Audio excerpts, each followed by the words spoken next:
जो बोले वही देश के लिए पनौती है। जो बोल रहा है कि मोदी जी पनौती हैं, वही देश के लिए पनौती है। इसलिए सुप्रीम कोर्ट जिम्मेदार है और सुप्रीम कोर्ट के खिलाफ उसके खिलाफ कार्रवाई होनी चाहिए और अपना फैसला जज साहब खुद सुनाएंगे।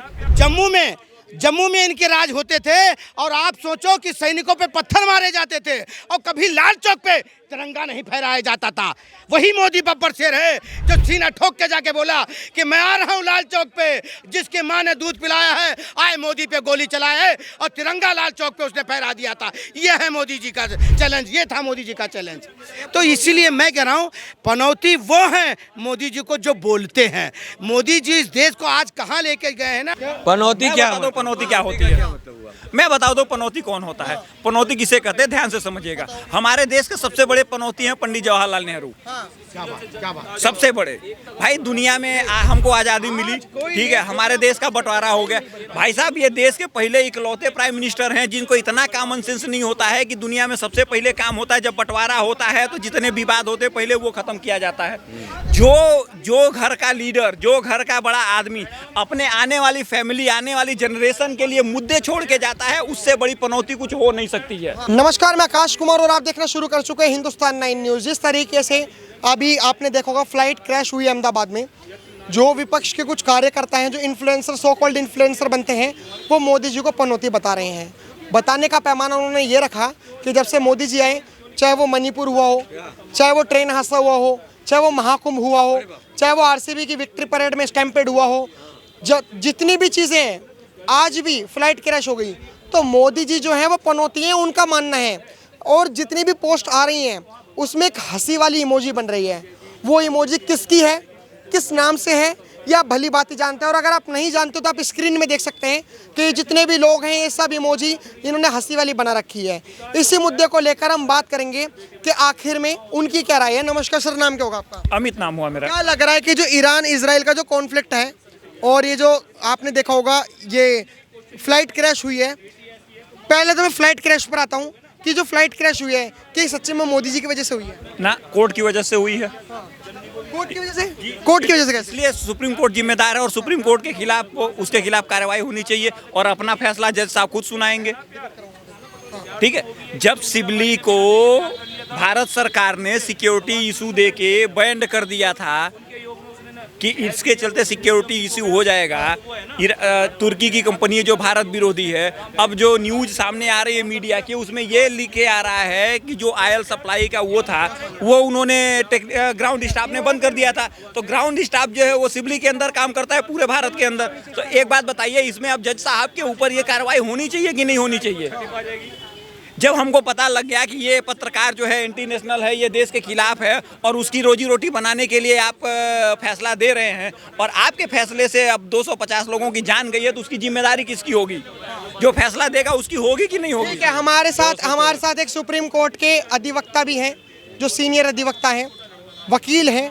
इनसे बात करके बताएंगे कि ये सच्ची में सही कह रहे हैं कि सुप्रीम कोर्ट की ही गलती है, सुप्रीम कोर्ट की गलती है। देखिए ये जांच का विषय है, जांच का विषय है। बिकॉज ये एक सिर्फ कह देना कि कोई हादसा हो गया तो उसमें कोई नहीं, it may be the it's the issue to be examined. अगर ऐसा हुआ है घटना, बिकॉज ब्लैक बॉक्स में भी जो है बहुत सारे डिटेल्स आए होंगे और इस पर एक होम सेक्रेटरी जो है अहमदाबाद का, ठीक है ना, और अहमदाबाद मतलब गुजरात के जो होम सेक्रेटरी हैं उन्होंने एक स्ट्रॉन्ग जांच कमेटी बनाई है सरकार के आदेश पर, कोर्ट के आदेश पर। तो ये जांच कर रिपोर्ट आ जाएगा।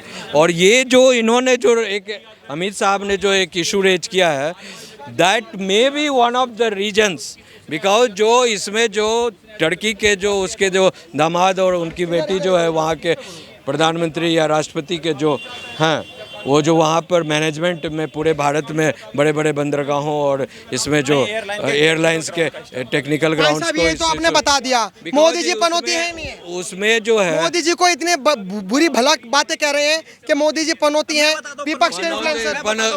एक मिनट, पनौती क्या होती है?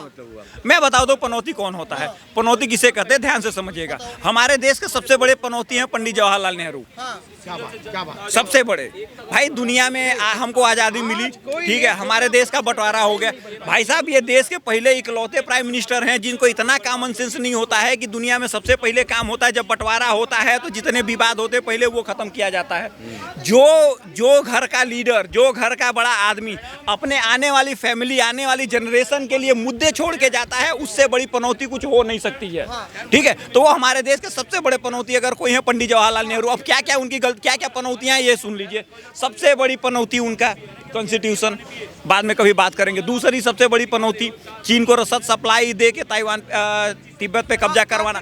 रुक जाइए, पाकिस्तान को पीओके हैंड ओवर कर देना, अक्साई चीन दे देना, जमीन दे देना, और यहाँ तक कि नेपाल जैसे देश के साथ बॉर्डर इशू क्रिएट करके रखना, बांग्लादेश के साथ बॉर्डर इशू क्रिएट करके रखना, चाइना के साथ बॉर्डर इशू क्रिएट करके रखना, पाकिस्तान के साथ बॉर्डर इशू क्रिएट करके रखना, और यहाँ तक कि बर्मा के साथ, यहाँ तक कि भूटान जैसा देश जिसकी कोई हैसियत नहीं है, जिसकी सिक्योरिटी की जिम्मेदारी हमारी है, उसके साथ हमारा बॉर्डर का क्लैश है। तो एक बात बताइए, जो इस देश का प्रथम प्राइम मिनिस्टर हुआ, जिसने इस देश की जनता को सिवाय विवाद के कुछ छोड़ के नहीं दिया, भैया तुम उससे बड़ी पनौती हो ही नहीं सकती जिसका खामियाजा हम आज तक भुगत रहे हैं। आपको क्या लगता है, मोदी जी पनौती है? जो बोले वही देश के लिए पनौती है। जो बोल रहा है कि मोदी जी पनौती हैं, वही इस देश के लिए पनौती है। एक टाइम पे आपको मालूम है जब वोटिंग हुआ कि जो देश का जो होगा नेता, तो उसमें हमारे वल्लभ भाई पटेल को 9 वोट मिले, एक और थे जिनको 3 वोट मिला, ठीक है ना। और इनको क्या नाम नेहरू जी को वोट ही नहीं, एक भी वोट नहीं मिला। तो आप ये सोचो, जिसको एक भी नहीं वोट मिला, गांधी जी पहुंचे और उनको देश का प्रधानमंत्री बना दिए, तो पनौती कौन? सही बात। पनौती कौन बताइए? तो मेरे हिसाब से इस देश को जो 70 साल या 56-55 साल जो चलाया, वो इस देश का पनौती। वो ये कह रहे हैं कि मोदी जी जब से आए, महाकुंभ देख लो, स्टैम्पेड हो गया, रेलवे स्टेशन देख लो नई दिल्ली का, स्टैम्पेड हो गया, आरसीबी की विक्ट्री परेड देख लो, हालांकि वहां पे कांग्रेस की सरकार थी, लेकिन तब भी मोदी जी की गलती थी। गुजरात का चाहे पुल टूटा हो, तब मोदी जी की गलती। मेरी बात सुनो, इनके राज में गलतियां गिनाते रह जाएंगे, गिनाएंगे ना, तो शायद गिनते इंसान थक जाएगा। कब जम्मू में इनके राज होते थे, और आप सोचो कि सैनिकों पे पत्थर मारे जाते थे, और कभी लाल चौक पे तिरंगा नहीं फहराया जाता था। वही मोदी बब्बर शेर है जो सीना ठोक के जाके बोला कि मैं आ रहा हूँ लाल चौक पे, जिसके माँ ने दूध पिलाया है, आए मोदी पे गोली चलाए है, और तिरंगा लाल चौक पे उसने फहरा दिया था। यह है मोदी जी का चैलेंज, ये था मोदी जी का चैलेंज। तो इसीलिए मैं कह रहा हूँ, पनौती वो है मोदी जी को जो बोलते हैं।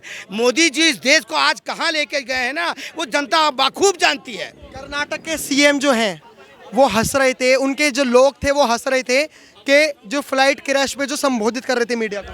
पहली बात, बड़ी दुख की बात है, इस पे कोई ऐसी चीज़ ना बोलने से अच्छा उसके दुख में शामिल हो कि हमारे देश के ही नागरिक मारे गए हैं, कोई बाहर का लोग भी कुछ मारे गए हैं, हमारे देश के नागरिक सबसे ज़्यादा मारे गए हैं। और यहाँ पे राजनीति करने के जगह ये है कि दुख में बांटो और दुख में खड़े हो जाओ। राजनीति करने का समय नहीं है, ये राजनीति का समय नहीं है। जो प्लेन के अंदर बेचारे, जो आप सोचो कि जिस तरह वो भून गए हैं, एक माँ अपने छाती से लगाए अपने बच्चे को चिपका हुआ भून गई है, उसका दर्द उसके परिवार से पूछो जाके। वो डॉक्टर का भी परिवार से दर्द पूछो, जब पूरी फैमिली वो मुस्लिम फैमिली से था। इस पे राजनीति मत करो यार, इस पे राजनीति मत करो। जांच का विषय है, इसे सिर्फ जांच करो। ये कहीं आतंकवादी दुर्घटना तो नहीं है, कहीं किसी ने पैसों पे तो नहीं बिका, ये कोई कहीं से पैसा लेके अपने ईमान को तो नहीं बेचा, अपने धर्म को, अपने मानसिक संतुलन को तो नहीं खराब किया। ये चीज़ रखती है सवाल उठाने वाली बात, राजनीति नहीं।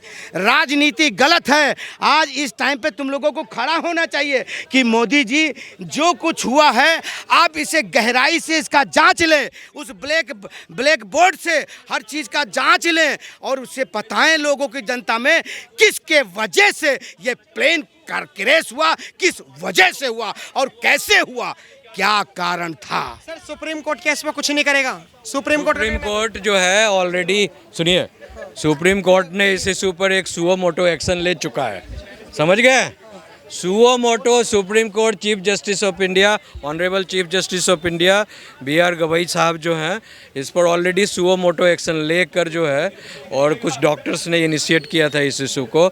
उस पर जो पहले भी इस तरह के कई हादसा हुए हैं, उस पर ऑर्डर आया हुआ है, और उस पर जो है सरकार को डायरेक्शन दिया था कि सबों को कंपनसेशन दिया जाए। तो उस कंपनसेशन के रूप में जो है टाटा एयरलाइंस कंपनी जो है, उन्होंने जो एयर इंडिया को जो संभाल रही थी सारी व्यवस्था को, उन्होंने 1-1 करोड़ रुपया तमाम लोगों को देने का कंपनसेशन की बात। सर बताइए कि मोदी जी पनौती है नहीं है, क्योंकि उनके विपक्ष के जो इन्फ्लुएंसर बनते फिर रहे हैं 500-500 फॉलोवर लेकर, वो कह रहे हैं कि मोदी जी इस्तीफा दे दो, अब तो पनौती हो, जब से आप आए हो तब से दुर्घटना होती जा रही है। मोदी जी को पनौती किसने बोला? विपक्ष के लोगों ने। इसका नाम जानना चाहता हूँ।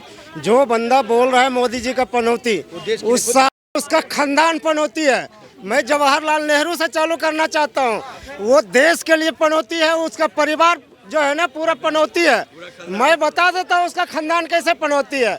जब वो प्रधानमंत्री बना जवाहरलाल नेहरू, उसका बीवी का नाम सुने होंगे, कमला देवी, क्या नाम था वो, कमला नेहरू। वो उसको टीबी हो गया था। प्रधानमंत्री होते हुए वाला अपने देश में इलाज नहीं करवा पाया, वो फॉरेन कंट्री भेजा था। देखने कभी नहीं गया। भाई गाली नहीं दूं ऐसे, मेरे प्रधानमंत्री को पनौती बोलेगा, गाली नहीं दूं, जूते मारूं उसके खानदान को। आजा पप्पू मेरे सामने, पनौती बोलेगा और गाली नहीं दूं उसको। क्या बात कर दिया आपने। जवाहरलाल नेहरू का सुन लिया, उसका कमला नेहरू विदेश में जाके मरी। वो सुभाष चंद्र बोस उसका इलाज करवा रहा था, ये देखने नहीं गया उसका। अब उसका बेटी पे आ जाइए, इंदिरा गांधी। वो आप देख ही रहे कैसे वो गांधी से खान बना, नेहरू से खान बना।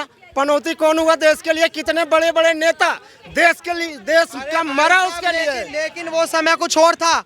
उस समय में तो क्रांति हुआ करती थी, इंदिरा गांधी क्रांति थी। कौन सी क्रांति? कौन सी क्रांति हो गई देश में भाई? क्या कौन सी क्रांति हुई देश में? हाँ, कौन सी क्रांति हो गई देश में? चलिए ठीक है, कुछ पुलिस वालों की रिस्ट्रिक्शन हो सकती है, हम इस बात को यहीं समाप्त रखते हैं। आप क्या राय रखते हैं, कमेंट बॉक्स में जरूर बताएं। देखते रहे हिंदुस्तान 9 न्यूज़। धन्यवाद, जय हिंद।